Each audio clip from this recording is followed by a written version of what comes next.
So Kizer has put out so many knife models this year that it gets a bit overwhelming. So today we are going to weed through it a little bit, and I'm going to give you my top 5 budget Kizers that have come out so far this year. Now, outside of the top 5, but an honorable mention, the Kizer Microbe. This is a nice little mini knife. What makes it so interesting to me is that you can get 4 fingers on it. Not many knives this small where you can get 4 fingers on it. So, you can hold it back here with 3, or you can choke up and you can get 4, and I got pretty large hands as well. Really nice, useful drop point shaped blade. It's got their top liner lock, as you can see, and really nice action. Comes in a budget version, which is like 50, 60 bucks, or they also have an M390 version as well. I have a blue aluminum version of this that I lost that I wish I could find because I like it a little bit better than this G10 one, and that was a budget one as well. I think it was under $60. Good lockup on this as well. It's got a nice stiff lock bar to me. Now going into the top 5, and I do have a fixed blade on here as well, but number 5 is the little Ringbo. This thing is basically like a modern, minimalistic looking drop bear too. It's got that sort of evergreen knife shape, sort of a leaf, drop point, as you can see. The ergos on it are actually really good, even though it's a rectangle with a cutout. It feels really nice, and you can choke up a little bit if you want to. You got some good jimping right here. Has their top liner lock, and this one has a nice stiff lock bar to me.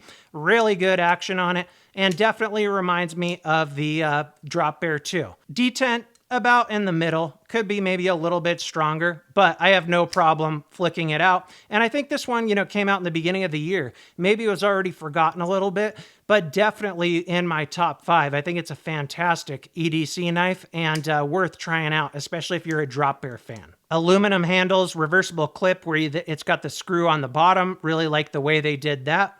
I think that this one is Nitro V or aeb-l. I'll flash up on the screen, but a very nice full flat grind blade that's really slicey, great for everyday carry. As far as, size comparisons go, it's about a porcupine, I would say.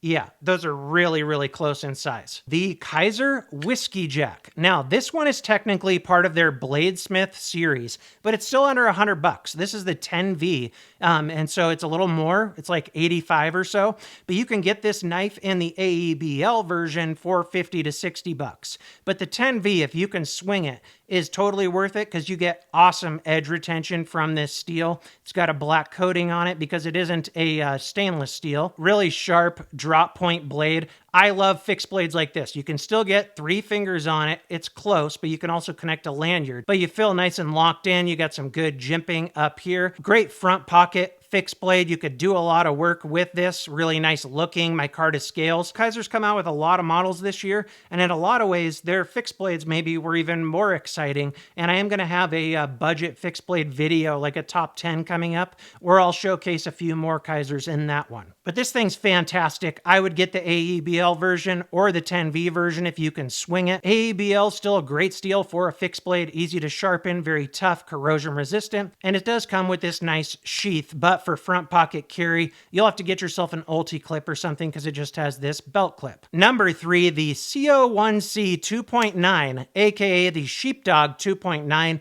This thing is freaking fantastic. Probably has the most solid lockup of the bunch. Even still has a little bit of lock stick on this. This is how all of Kizer's top liner lock should be, in my opinion.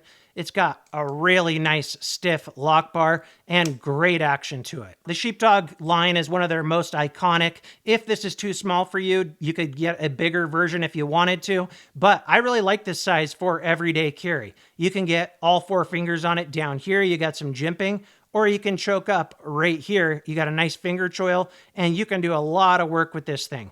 Great blade shape and really nice looking. A lot of people say budget knives are getting boring or whatever, and some of them definitely are, but, I've been collecting for 10 years, and man, I wouldn't have been able to dream having the option of something like this for this price back then. It's a fantastic knife. Perfect action, and just great ergonomics on this. And like I said, if you think that's too small for you, they do have bigger sizes as well. Definitely one of my favorites. Coming up at number 2, and would maybe be number 1 if this had a reversible clip, the Phoca BD in 14C 28N steel.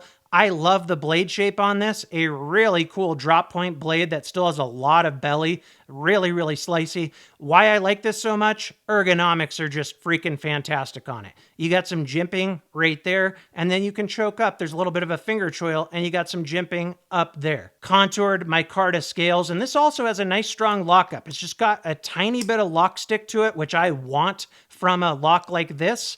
And it feels very, very secure to me. Not as soft as some of their other knives they've put out this year when it comes to the lockup. This, like I said, could probably be my number one if they had put a reversible clip on it, and such a missed opportunity.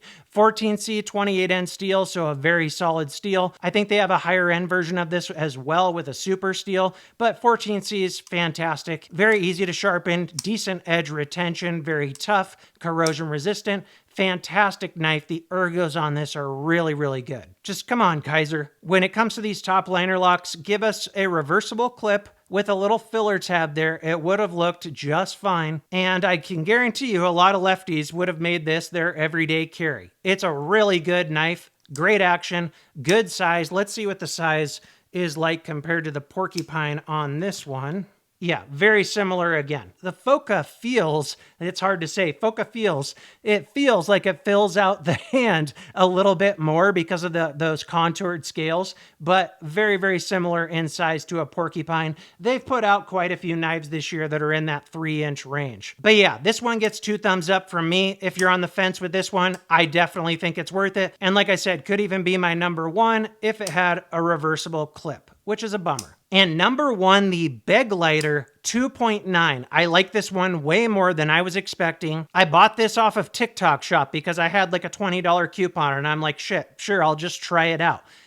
Why is this thing so great? Because you get almost a 3-inch blade in such a small knife. It's very, very thin, as you can see. Disappears in the pocket. A great summer shorts carry, which is where my mind's at. You know, if you'll notice as this channel goes on into the winter months, I carry a little bit bigger knives. In the summer, my mind's on, 3-inch blade knives usually. So don't get upset at me, big knife guys. Also, I do have a video coming up soon that has a cold steel in it. So, don't hate on me too much yet. But this thing's just fantastic. It has BD1N steel. This is the budget version. They have a higher end version. I don't mind BD1N. I've sharpened a lot of it. I think that the edge retention's a little bit better than 14C, but it's not as tough. So I think that's a fine application for a knife like this. So good edge retention for a budget steel. It's kind of that mid-tier, really. Some people wouldn't even call it a budget. Gets nice and sharp, really good drop point blade, just a little bit of drop there. You do have some jimping right there. There's what your liner looks like. All right, this one feels a little bit lighter as far as the lock, but the reason I'm giving that a pass is just the type of knife it is. Really more of a gentleman's knife. You're not going to be doing hard work with this. If I have to slice up a ton of cardboard, I'm going to grab something like this guy and not this, but for just a nice little EDC knife, in the summertime, this is fantastic for that. Great action on it as well. Super duper fidgety. I wear a double XL gloves, can still get all 4 fingers on it down here, and you can choke up right there. So just get an idea here. The blade is almost as long as a porcupine, right? And the handle's just about as long as well, just thinner. So a little bit smaller footprint in your pocket, if that's important to you. I know skinny jeans aren't as big as they once were, but if they came back, those hipsters would love this knife. Also, really like the way they did the filler tab on this. It has a reversible clip, really nice micarta scales, and it comes in a bunch of different handle options as well. So I love this thing. Now, I will say, I haven't tried every single budget Kizer out there. There's a few I still want to try. The Renaissance is one of them. The Warney, although I don't know if that has a budget version, but I really want to get a Warney. But I've tried a lot of them. I have a little bit of a whatnot addiction, and so a lot of these are from there. Kizer has sent me a few things as well, but I'm very, very solid in these choices here, and I don't think you can go wrong with any of these. So I'll have links in the description for where you can pick these up. Please like and subscribe if you enjoyed this video, and check out one of my others. That about wraps it up. Until next time, thanks for watching.